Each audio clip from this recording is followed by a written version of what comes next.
biyya namaaf gabratanii akka ta'an dhabnee akkan biyya teena dhabnee biyya baane ilaamee haadha keenya garaasi hubatini yoo dhumee nu awwaalta yoo achiif nirraanta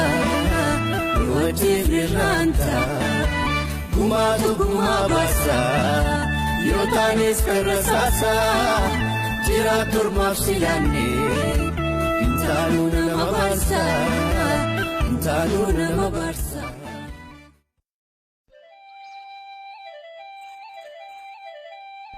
The state of Oromia is one of the 9 member states of the Federal Democratic Republic of Ethiopia.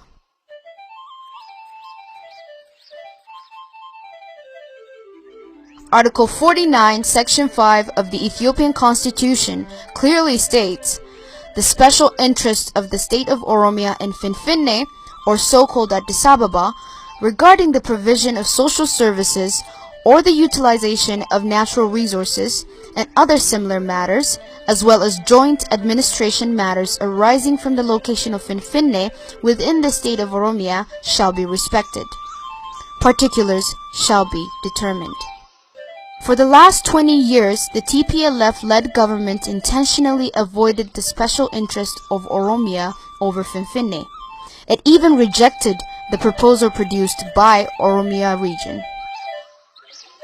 TPLF don't seem to care about the constitution, which it appraises as supreme law of the land. They only care about enriching Tigrayan elites and their collaborators at the expense of slowly exterminating Oromos from the area. After exhausting their first round of land robbing in the city, this greedy TPLF government now wants to take control of the Oromia special zone surrounding Finfinne. How can they do that? Annexation of Oromia special zone to Finfinne through Addis Ababa integrated the master plan. Why do they do that? To fulfill their economic and political objectives. Economic objectives? TPLF wants to continue selling Oromia land to finance its government and enrich Tigrayan investors in the special zone. Political objective? To break Oromia into 2, weaken Oromos by dividing them, and continue ruling the country for a longer period. So, what is the impact of the master plan? Eviction of millions of Oromo farmers from their ancestral land, cultural genocide, economic impoverishment of Oromo farmers, violation of sovereignty of Oromia state, violation of the right to self-determination, and violation to human rights. How did the Oromos respond?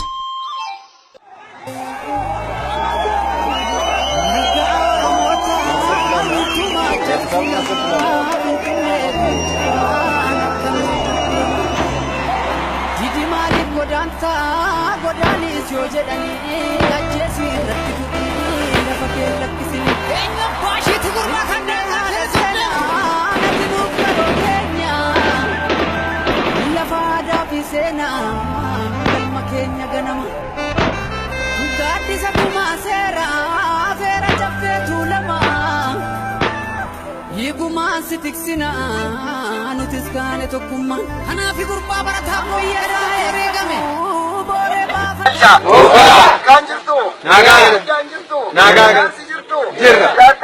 jirra uummanni Oromoodhaaf yoomiyyuu kaleessas taanaan har'a gaafa yeroo Xaaliyaanii kaasee yeroo Minilikiif Haile Sillaasee kaasee kaayyo mootummoonni darban illee lafa keenya gurguruudhaaf baafatan oppiidiyoon galmaan ga'uudhaaf hafuura wayyaaneetiin tanaffasaa jiru.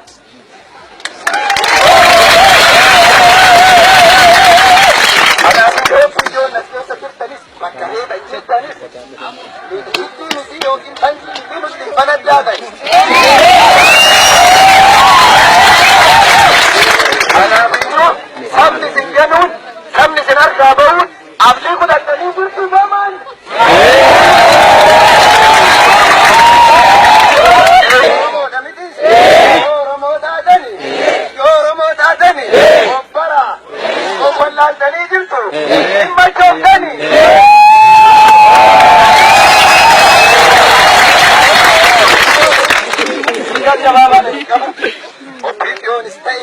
Oromoon mar dhiira toon jenne xiqqaa toon jenne guddaa amma addunyaan nu dhageessutti absoon keenya itti fufa jedhame. Itti fufa. Viidiyoo dhagahi. Uummanni sirkaa beera. Uummanni sirkaa beera. Uummanni sirkaa beera. Uummanni sirkaa beera. Sirkaa beera. Sirkaa beera. Sirkaa beera. Sirkaa beera. Atis koomma kami taphatu. Atis koomma kami taphatu. Koomma siibaana. Siibaana siibaana. Koottuuma kami taphatu.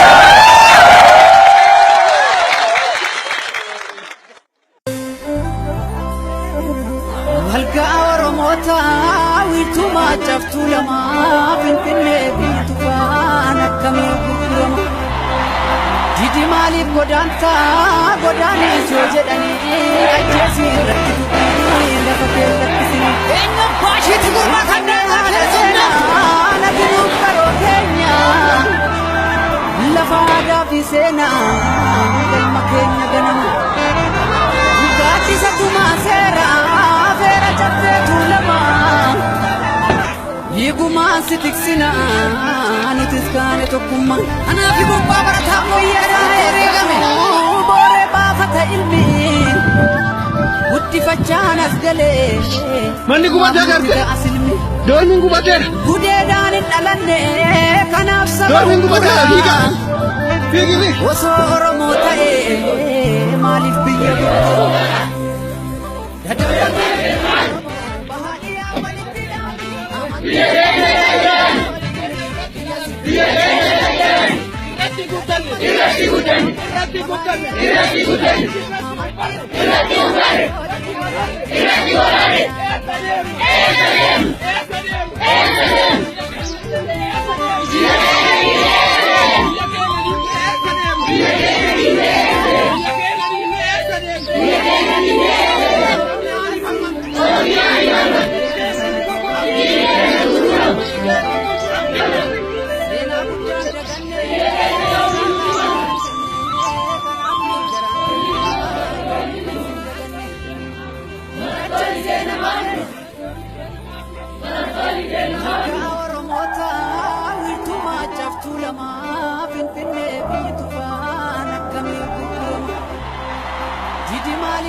Godaanis yoo jedhanii ajjeesii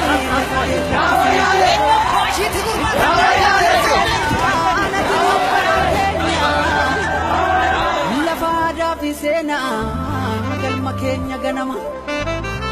Gaaddisa tumaa seeraa feera cabbeetu lama hiikumaan si tiksinaa nutis kaane tokkummaa. Anaafi gurbaa barataa mooyyeedhaa herreegame booree baafata ilmi guddifachaan as galee maaf nutti ta'a silmi. Gudeedhaan hin dhalanne kanaaf saba gurguraa osoo Oromoo ta'ee maaliif biyya gurgura.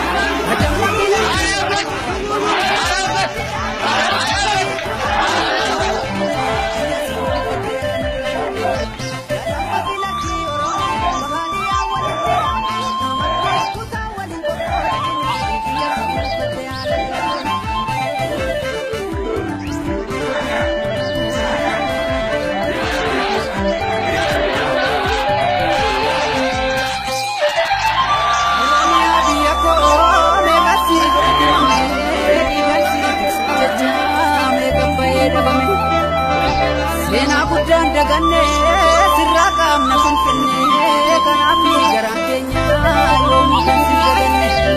Dadammaqiin lakkii Oromoo bahaadhiyaa walitti dhaame amantii kutaa waliin tokkoodhine biyya si dhuunfattu. Dadammaqiin lakkii Oromoo bahaadhiyaa walitti dhaame amantii kutaa waliin tokkoodhine biyya si dhuunfatte haala gaariin.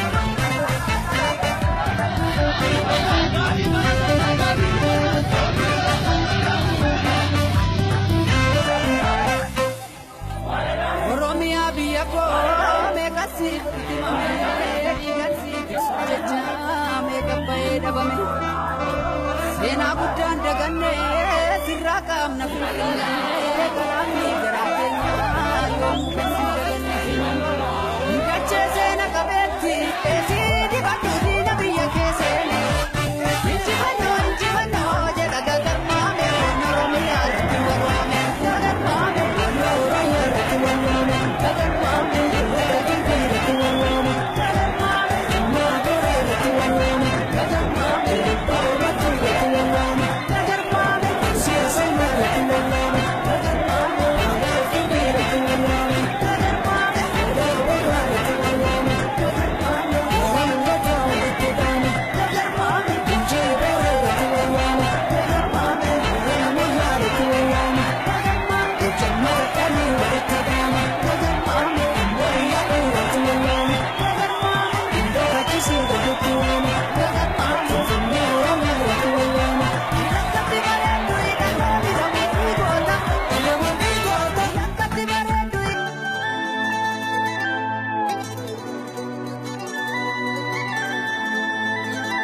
waanan godhin beeku ilmoona dakkikaa malli maali miyaadaleeku miimana amanti jarreen natti dulte.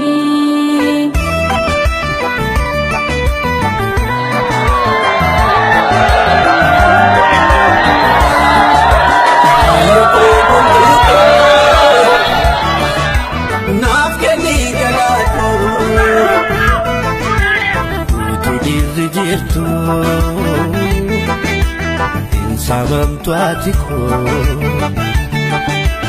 Mbuina yoto Ako siwana Kibisina ergi Yusanira ana Bila yede bote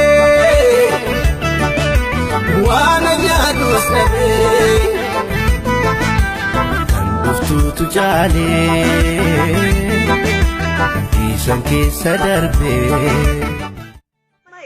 Ilmo ijoolleetti yaa wajjin du'uun barbaada. Duu barbaaddu? Lubbuu toltan. Nam kennaaf daa'ima tooti. Beera nan ta'e malee. La qabdu amma humna qabdu amma kunu jirtu. Laal. Fuuldura hiriiree asiin daa'ima tokko duuban daa'ima tokko nan adaana. Xiitiin meeqa na seena asiin. Nan adaana waa lubbuu tolan kennaaf daa'ima tooti. Maal ta'ee kan? Ada orman samamte desir la shirabde boitanga fatina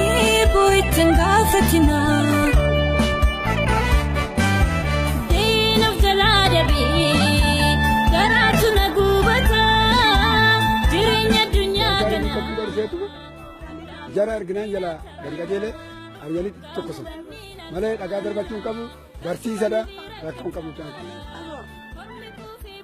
godumatti na jala arginu caanku homaa rakkinan qabu dhagaan fuune waan jenne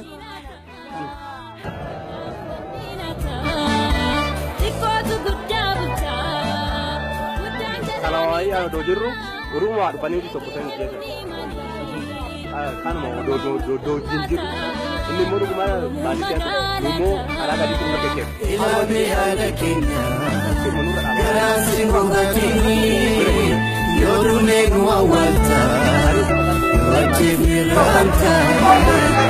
ajjeefirraanta dhumaa basa yoo taanis karasaasa jiraatu maashilaanne ntaanuu nama barsa.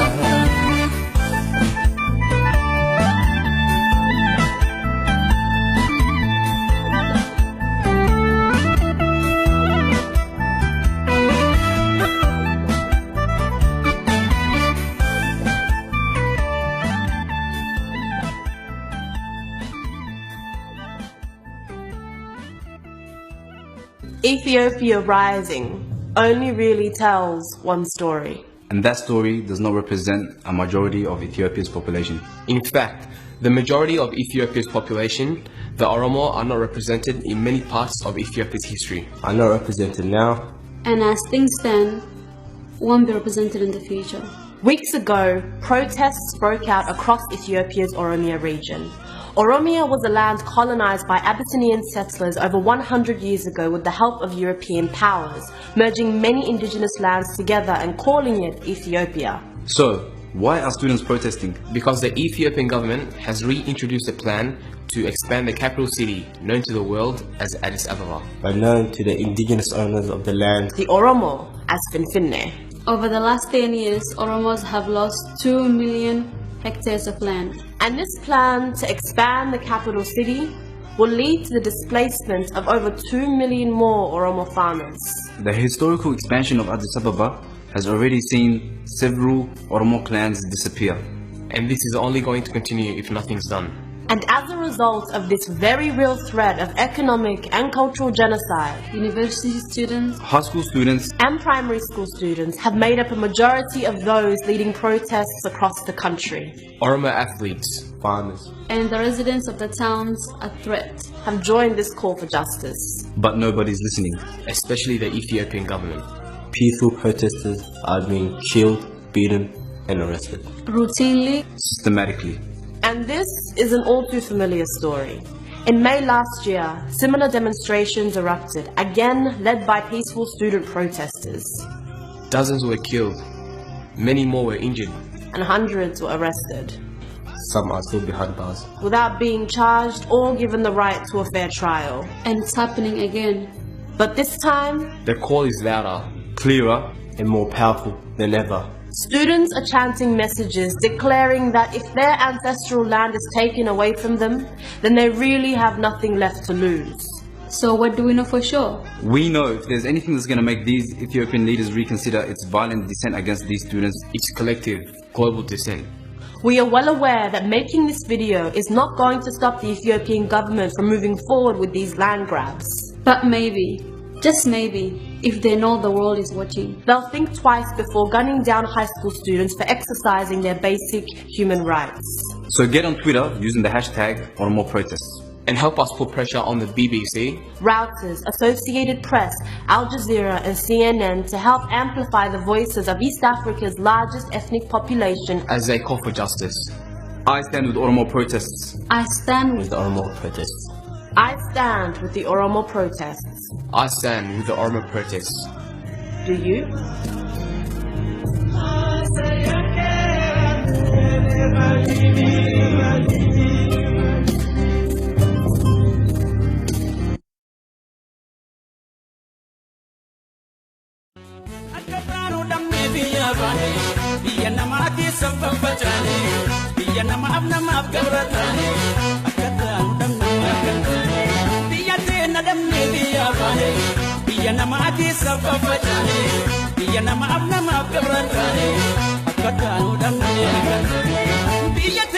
He